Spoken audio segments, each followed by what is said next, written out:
할렐루야, 좋으신 하나님을 찬양합니다. 오늘 본문 말씀은 시편 1편 1절에서 6절 말씀입니다. 복 있는 사람은 악인의 길을 쫓지 아니하며 죄인의 길에 서지 아니하며 오만한 자의 자리에 앉지 아니하고 오직 여호와의 율법을 즐거워하여 그 율법을 주야로 묵상하는 자로다. 저는 시냇가에 심은 나무가 시절을 쫓아 가시를 맺으며 그 잎사귀가 마르지 아니한 같으니 그 행사가 다 형통하리로다. 악인은 그렇지 않으며 오직 바람에 나는 겨와 같도다. 그러므로 악인이 심판을 견디지 못하며 죄인이 의인의 해중에 들지 못하리로다. 대저 의인의 길은 여호와께서 인정하시나 악인의 길은 망하리로다. 아멘. 본문 말씀 제목은 평탄한 길로 인도하시는 하나님이라는 말씀으로 함께 은혜 나누고자 합니다. 행복은 욕구가 채워졌을 때 충분한 만족과 기쁨을 느꼈을 때 나오는 감정 아닙니까?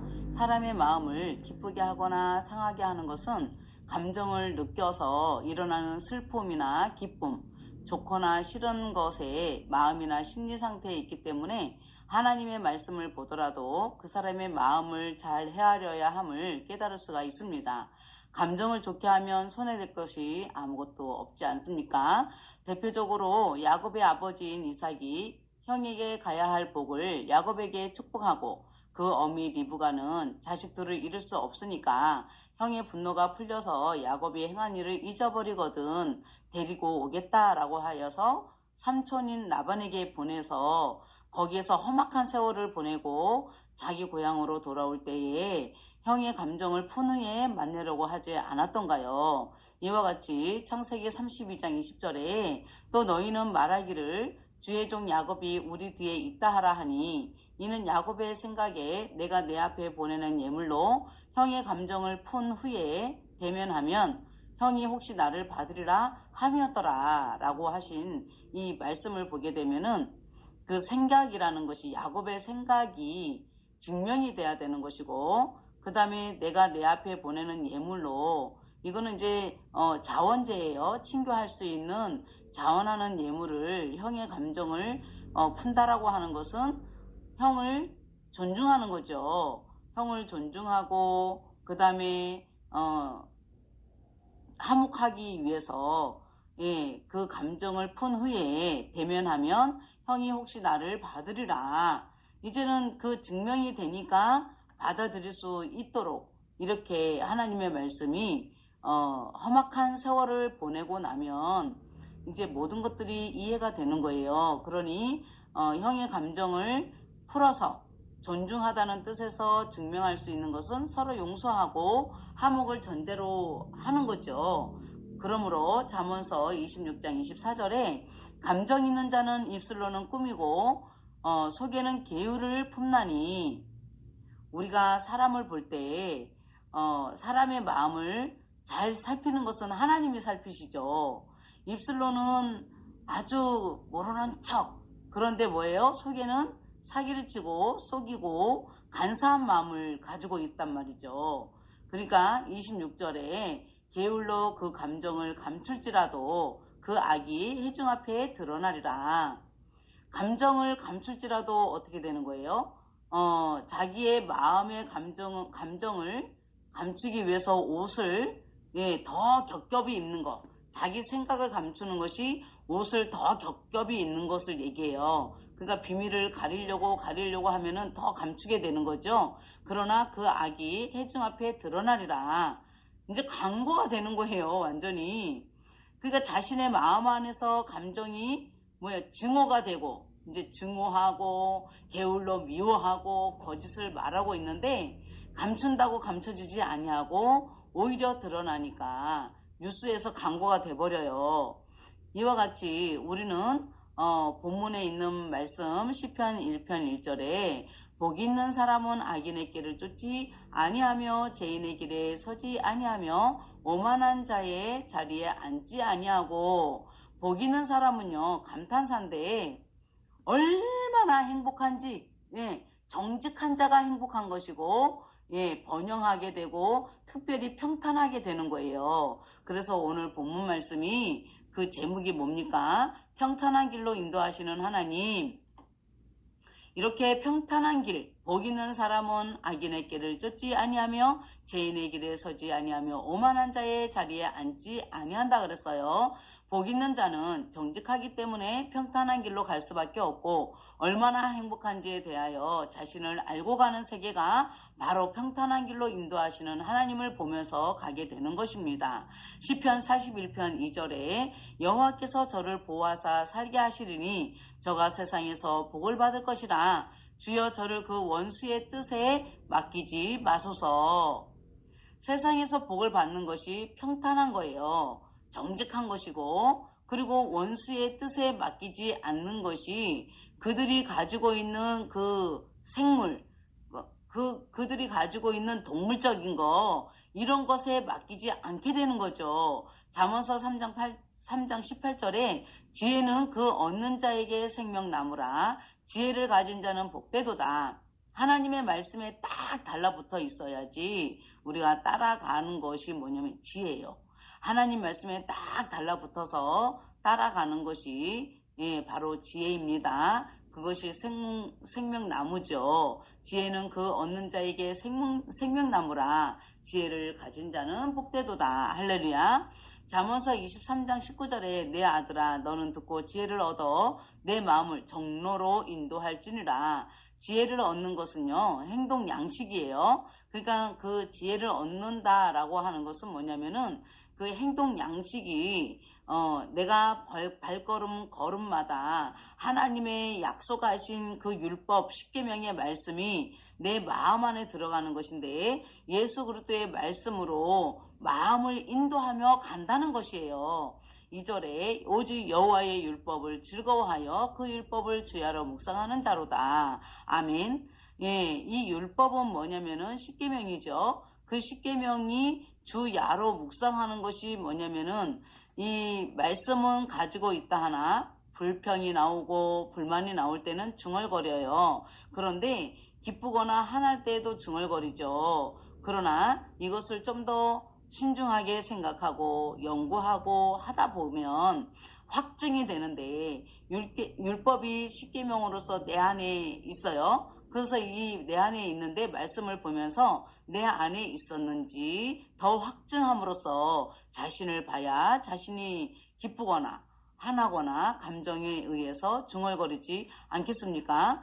주야로 묵상하는 것인데, 그러다 신중히 생각도 하고 연구도 하고 하다 보면 깨달아져요. 깨달아진 것을 이야기할 수가 있게 되는 거죠. 그래서 율법은 물과 같이 흐르다라는 의미를 가지고 가르치다라는 뜻을 가지고 있습니다. 그 본문 말씀 3절에 저는 시냇가에 심은 나무가 시절을 쫓아 가시를 맺으며 그 잎사귀가 마르지 아니한 같으니 그 행사가 다 형통하리로다. 아멘. 저는 시냇가에 심은 나무. 그는 될 것이에요. 그는 될 수밖에 없어요. 왜?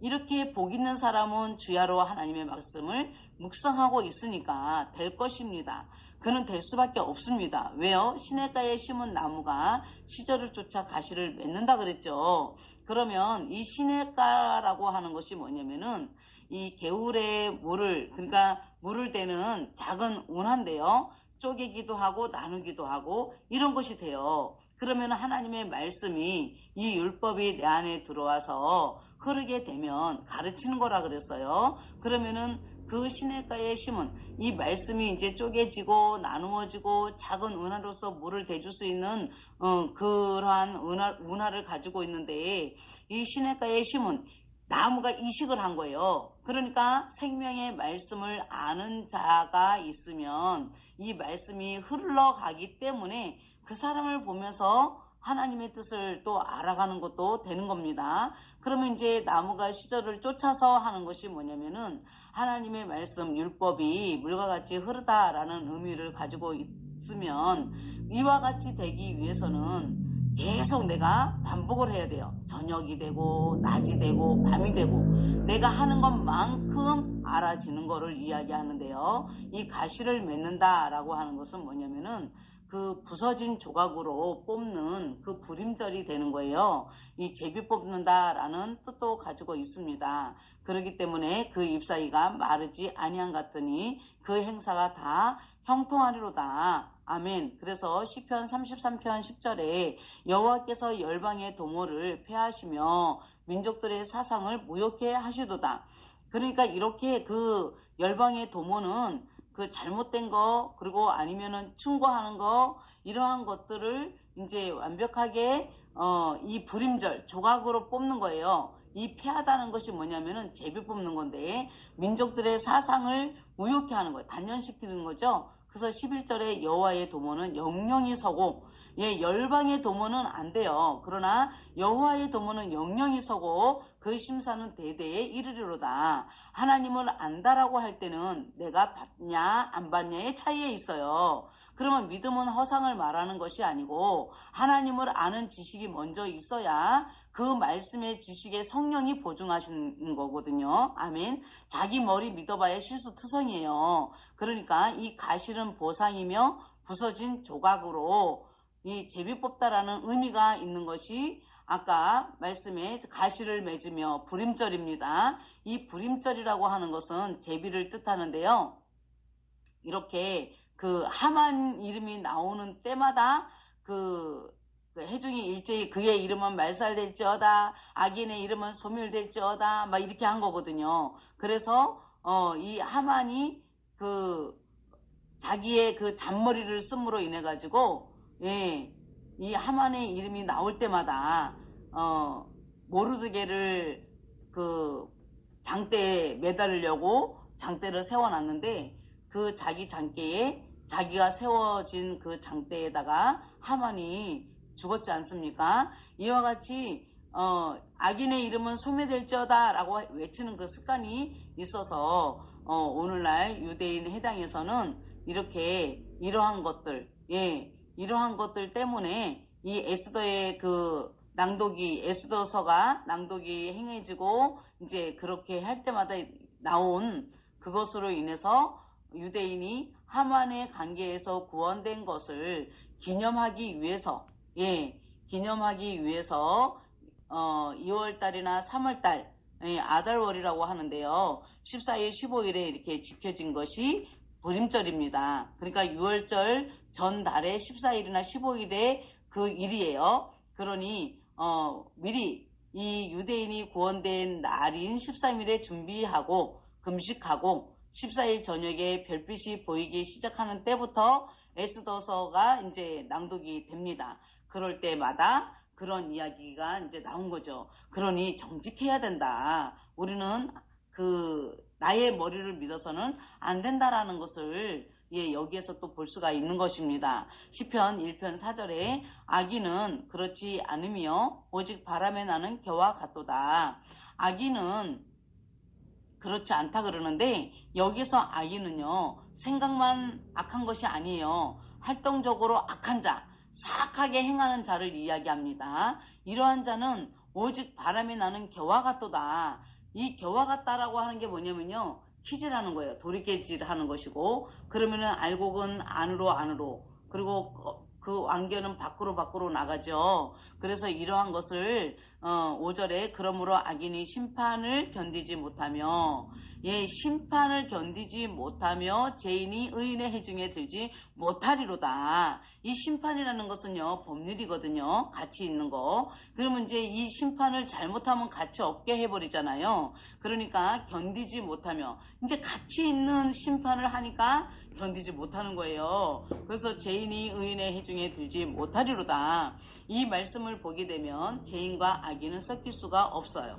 섞일 수 없는 끼리끼리 만나게 되어 있는데요. 육신의 것에서 그런다 할지라도 마음 땅, 이 땅을 마음이라고 이제 해요. 그러니까 마음 땅 자체가 항상 남을 나보다 낮게 여기는 마음이 있어야 보화를 캐낼 수 있도록 주님이 인도해 주시는 것입니다. 마지막 절입니다. 시편 1편 6절에 대저 의인의 길은 여호와께서 인정하시나 악인의 길은 망하리로다.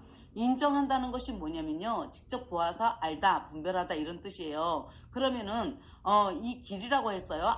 의인의 길을 그러면 길을 잃고 헤매는 것이 뭐냐면 악인의 길은 망하는 것이 길을 잃고 헤매는 거예요. 얼마나 힘들고 지치겠습니까? 요즘은 내비게이션이 잘 되어 있어서 우리나라는 특히 교통시설이 잘 되어 있으니까 길 잃어버릴 일이 거의 없지만 육신적으로는 길을 잃어도 지치고 맥이 빠지지 않겠습니까? 그런데 나의 본 마음이 길을 잃고 헤매면 너무 무섭습니다. 마음의 정로가 없어서 어디로 가야 할지 방향이 잡히지 않으니 자기 마음대로 살 수밖에 없지 않겠습니까? 또한 길을 가르쳐 주려고 해도 안 들으면 어쩔 수 없죠. 나는 길이요 진리요 생명이신 예수 그리스도께서 이렇게 말씀을 하지 않았습니까? 바로 예수 그리스도 그분은 가난한 목수의 아들로 성령으로 잉태되어 사람의 아들로 태어났지만 30세에 공생애를 시작하시고 33세에 죽음과 부활을 통해서 믿는 사람들에게 나타나셨어요. 40일을 함께 계시다가 하늘로 올려가셨습니다. 그런데 이 일의 증인을 보내야 알 수 있듯이 10일 만에 성령을 보내주셔서 확정을 해주시고 지금도 역사하시는 하나님의 말씀이 마음을 바꾸고자 하는 자들을 찾고 계십니다. 아멘. 마음이 비치는 빛이 있어야 헤매이던 길을 온전히 찾을 수 있습니다. 빛이 비으면 어떻게 되겠어요? 먼 길도 보이고 앞에 무엇이 있는지도 보지 않겠습니까? 할렐루야. 여러분 모두가 평탄한 길을 원하고 모두가 형통하기를 원합니다. 모두는 아는 것만큼 생각하고 행하지 않습니까? 여호와를 알자. 힘써 여호와를 알자. 그의 나오심은 새벽빛같이 일정하니 비와 같이 땅을 적시는 늦은 비와 같이 우리에게 임하십니다. 올 한 해도 저와 여러분들 마음 가운데 하나님을 아는 힘으로 평탄한 길로 인도하심을 경험하는 축복의 해가 되시기를 축원합니다. 아멘.